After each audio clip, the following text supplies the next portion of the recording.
Today I'm going to solve the 2x2 Rubik's Cube. And last video I did the 3x3 Rubik's Cube. So, and the comments actually, for some reason, some people said it okay. And somebody just read emojis, and somebody said you just scrambled it. Easy for you to fix it. And then that was my first comment actually I got in that video, and got like 1K views, and that's a lot. So, and that was only a short. And in the rear video, it got barely any views. Like no one watched it. So we're gonna start the 2x2 Rubik's Cube in 3, 2, 1.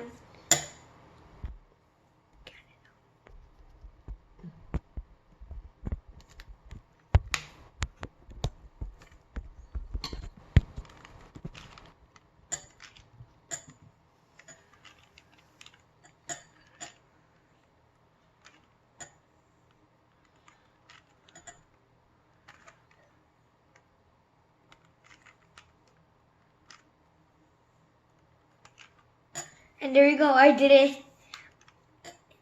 I did the Rubik's Cube like less than a minute. Dude, do I just upload that?